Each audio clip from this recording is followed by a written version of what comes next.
ಇವತ್ತಿನ ನಮ್ಮ ನಿರ್ಮಾಪಕರಾಗಿರ್ತಕ್ಕಂಥ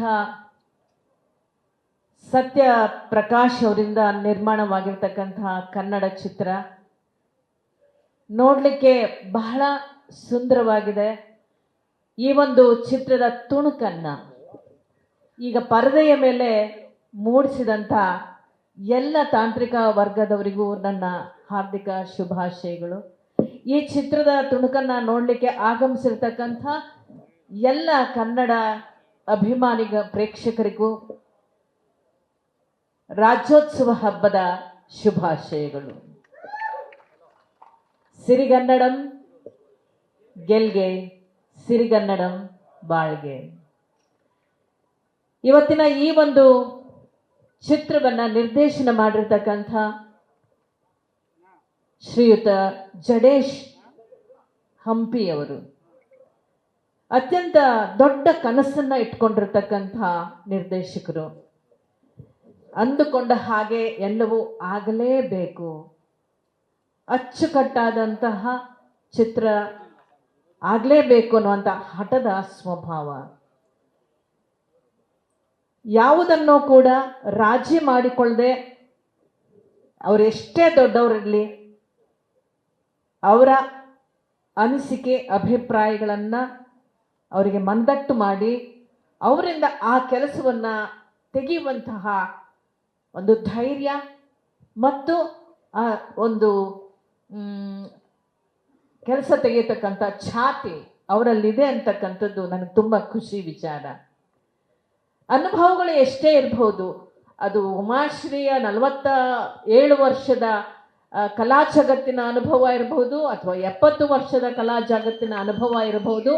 ಆದರೆ ದಿನಗಳು ಕಳೆದಂತೆಲ್ಲ ವರ್ಷಗಳು ಕಳೆದಂತೆಲ್ಲ ಹೊಸ ಹೊಸ ವಿಚಾರಗಳು, ಹೊಸ ಹೊಸ ಅಭಿರುಚಿಗಳು, ಹೊಸ ರೀತಿಯ ಅಭಿವ್ಯಕ್ತತೆಯನ್ನ ಕೊಡುವಂತಹ ತಲೆಮಾರುಗಳು, ಹೊಸ ಪೀಳಿಗೆಗಳ ಚಿಂತನೆಗಳು ಬಹಳ ಹೊಸದಾಗಿರುತ್ತವೆ, ಹಚ್ಚ ಹಸುರಾಗಿರ್ತವೆ. ಅಂತಹ ಪೀಳಿಗೆಯ ಮಾತುಗಳನ್ನು, ಚಿಂತನೆಗಳನ್ನು ಅರ್ಥ ಮಾಡಿಕೊಂಡು ಪ್ರತಿಯೊಬ್ಬರೂ ಕೂಡ ಅವರಿಗೆ ಗೌರವವನ್ನು ಕೊಟ್ಟು ಈ ಒಂದು ಚಿತ್ರದಲ್ಲಿ ಹಿರಿಯರನ್ನದೇ ಕಿರಿಯರನ್ನದೇ ಕೆಲಸ ಮಾಡಿದರೆ ಅವರೆಲ್ಲರಿಗೂ ಕೂಡ ನನ್ನ ಹೃತ್ಪೂರ್ವಕ ಶುಭಾಶಯಗಳನ್ನು ಈ ಸಂದರ್ಭದಲ್ಲಿ ಹೇಳ್ತೇನೆ. ಜೊತೆಗೆ ರಚಿತಾರಾಮ್, ರಿತಿನ್ಯಾ ಮತ್ತು ಮಾಸ್ತಿಯವರು ಇರ್ಬೋದು ಅಥವಾ ನಮ್ಮ ಮಿತ್ರ ಇರ್ಬೋದು, ಶಿಶಿರ್ ಇರ್ಬೋದು, ಎಲ್ಲರೂ ತುಂಬ ಅಚ್ಚುಕಟ್ಟಾಗಿ ಅಭಿನಯವನ್ನು ಮಾಡಿದ್ದಾರೆ. ಇಂತಹ ಒಂದು ಚಿತ್ರಕ್ಕೆ ಹಾರೈಸಲಿಕ್ಕೆ ಬಂದಿರತಕ್ಕಂಥ ವಾಣಿಜ್ಯ ಮಂಡಳಿಯ ನಮ್ಮ ಅಧ್ಯಕ್ಷರಾದಂಥ ನರಸಿಂಹನವರು, ಮಾಜಿ ಅಧ್ಯಕ್ಷರಾದಂಥ ಸುರೇಶ್ ಅವರು, ವಾಣಿಜ್ಯ ಮಂಡಳಿಯ ಗಣೇಶ್ ಅವರು, ಪ್ರತಿಯೊಬ್ಬರು ಹಾರೈಸಕ್ಕೆ ಬಂದಿದ್ದಾರೆ. ಅವರೆಲ್ಲರಿಗೂ ಕೂಡ ನಾನು ಶುಭಾಶಯಗಳನ್ನು ಕೋರ್ತಾ, ಈ ಚಿತ್ರ ನೆಲದ ಮಣ್ಣಿನ ವಾಸನೆಯನ್ನ ಬಹಳ ಆಳವಾಗಿ ನಿಮಗೆ ಆಸ್ವಾದಿಸಲಿಕ್ಕೆ ನೀಡ್ತಕ್ಕಂಥ ಅದ್ಭುತವಾದಂತಹ ಕಥೆ. ಆ ಕಥೆಯನ್ನು ಮಾಡಿದಂಥವರು ಕೂಡ ನಮ್ಮ ಜಡೇಶ್ ಅವರು. ಈಗಿನ ಕಾಲದಲ್ಲೂ ಹೀಗೆಲ್ಲ ಇದೆಯಾ ಅಂತ ನಿಮ್ಗನ್ನಿಸ್ಬೋದು. ನೀವು ನಮ್ಮ ನಾಡಿನ, ನಮ್ಮ ದೇಶದ ಆಳಕ್ಕೆ ಇಳಿದು ನೋಡಿದಾಗ ಗ್ರಾಮೀಣ ಭಾಗಗಳಲ್ಲಿ ಇಂದಿಗೂ ಸಹ ಇಂತಹ ಒಡಲೊಳಗೆ ತುಂಬಿಕೊಂಡಿರುವ ಬೆಂಕಿ ಅರಳುವಂತಹ ಸ್ಥಿತಿಯಲ್ಲಿ ಪ್ರಯತ್ನಗಳು ಮನುಷ್ಯನ ಬದುಕಿನಲ್ಲಿ ನಡೀತಾನೇ ಇದೆ. ಅದಕ್ಕೆ ಒಂದು ಉದಾಹರಣೆ ಈ ನಮ್ಮ ಲ್ಯಾಂಡ್ ಲಾರ್ಡ್ ಅನ್ನುವಂತಹ ಚಿತ್ರ. ಆ ಚಿತ್ರದ ನಾಯಕಿ ರಚಿತಾ ಎಷ್ಟು ಅದ್ಭುತವಾಗಿ ಮುದ್ದಾಗಿ ಅಭಿನಯ ಮಾಡಿದ್ದಾಳೆ. ರಚಿತಾ ನಿಜವಾಗ್ಲೂ ಖುಷಿ ಆಗತ್ತೆ ಇವ್ರಗಳ ಜೊತೆ ಕೆಲಸ ಮಾಡೋಕ್ಕೆ. ನಮಗೆ ಎಷ್ಟು ಖುಷಿ ಆಗತ್ತೆ ಅಂತ ಹೇಳಿದ್ರೆ ಒಂದು ಒಂದು ಒಂದು ನಮಗೆಲ್ಲ ಒಂದು ರೀತಿಯ ಪ್ರೇರಣೆ.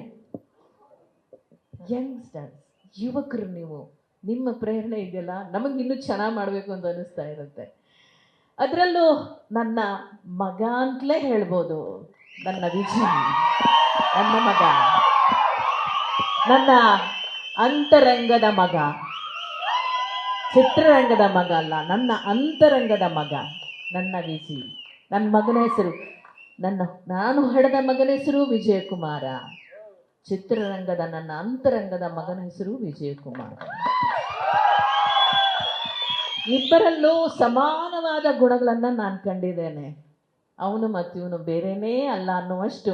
ಮನೆಗೆ ಹೋದರೆ ಅವನು ನನ್ನನ್ನು ಬೆಚ್ಚನೆಯ ಮಮತೆಯಿಂದ ನಾವು ನೋಡ್ಕೋತಾನೆ. ಚಿತ್ರರಂಗಕ್ಕೆ ಬಂದರೆ ನಾನು ಆ ಸೆಟ್ಟಲ್ಲಿ ವಿಜಯ್ ಜೊತೆ ಕೆಲಸ ಮಾಡ್ತಿದ್ರೆ ಬಹಳ ಬೆಚ್ಚನೆ ವಾತಾವರಣದಲ್ಲಿ ಅಪ್ಪಿಕೊಂಡು ನನ್ನನ್ನು ಕಾಪಾಡ್ತಾನೆ. ನನ್ನ ವಿಜಿ ಎಷ್ಟು ಅದ್ಭುತವಾಗಿ ನಟಿಸಿದ್ದಾನೆ ಅಂತ ಹೇಳಿದ್ರೆ, ಅವನ ಜೊತೆಯಲ್ಲಿ ಕೆಲಸ ಮಾಡ್ತಿರ್ಬೇಕಾದ್ರೆ ನಾನು ಪಾತ್ರ ಮಾಡ್ತಿದ್ದೀನಿ ಅಂತ ಅನ್ಸೋದೇ ಇಲ್ಲ. ನನ್ನ ಮಗನ ಜೊತೆ ಇದ್ದೀನಿ, ನನ್ನ ಮಗನ ಜೊತೆಲಿ ನಾನು ಏನೋ ಮಾಡ್ತಾ ಇದ್ದೀನಿ ತಾಯಿಯಾಗಿ ಅಂತ ಅನಿಸ್ತಾ ಇರುತ್ತೆ. ಈ ಚಿತ್ರದಲ್ಲೂ ಅಷ್ಟೇ, ಲ್ಯಾಂಡ್ ಲಾರ್ಡ್ ಅವನು ಆಗಲಿ, ಈ ಧರೆಯ ದೊರೆಯಾಗಲಿ ನನ್ನ ಮಗ ವಿಜಯಕುಮಾರ. ಲ್ಯಾಂಡ್ ಲಾರ್ಡ್, ಧರೆಯ ದೊರೆ ಅಲ್ವಾ? ಧರೆಯ ದೊರೆ, ಚಿತ್ರರಂಗದ ಧರೆಯ ದೊರೆ ಡಾಕ್ಟರ್ ರಾಜ್ಕುಮಾರ್ ನಮ್ಮ ಅಣ್ಣ ಅವರು. ಆ ಧರೆಗೆ ಅದೆಷ್ಟು ಮಕ್ಕಳು ಹುಟ್ಟಿದವೆ. ಆ ಮಕ್ಕಳೆಲ್ಲರೂ ಈ ಧರೆಯ ರಾಜಕುಮಾರರಾಗಲಿ, ನನ್ನ ಮಗ ವಿಜಯಕುಮಾರ ಧರೆಯ ದೊರೆಯಾಗಲಿ ಅಂತ ಹಾರೈಸ್ತೇನೆ. ಒಳ್ಳೆಯದಾಗ್ಲಿ, ಒಳ್ಳೆಯದಾಗ್ಲಿ, ಒಳ್ಳೆಯದಾಗ್ಲಿ. ಇಲ್ಲಿನ ಸಿನಿಮಾ ನೋಡಲಿಕ್ಕೆ ಮುಂದೆ ಕಾತರರಾಗಿ ಕಾಯ್ಕೊಂಡಿರ್ತಕ್ಕಂತಹ ಎಲ್ಲ ಕನ್ನಡದ ಜನತೆಗೂ ಶುಭವಾಗಲಿ, ಚಿತ್ರ ಯಶಸ್ವಿಯಾಗಲಿ ಅಂತ ನಾನು ಹಾರೈಸ್ತೇನೆ. ಶುಭಾಶಯಗಳು, ನಮಸ್ಕಾರ. ಅಮ್ಮ, ರಿಲೀಸ್ ಡೇಟ್ ಕೂಡ ನಿಮ್ಮ ಬಾಯಲ್ಲೇ ಬಂದ್ಬಿಟ್ರೆ ನಮ್ಗೆ ಬಹಳ ಜನವರಿ 2026 ದಿನಾಂಕ 23 ಜನವರಿ 23 2026. ಕಾಯ್ತಾ ಇರಿ, ಬರ್ತೀವಿ ತೆರೆಯ ಮೇಲೆ ಲ್ಯಾಂಡ್ ಲಾರ್ಡ್ ಜೊತೆಯಲ್ಲಿ, ಧರೆಯ ದೊರೆಯ ಜೊತೆಯಲ್ಲಿ. ನಮಸ್ಕಾರ. ಏನು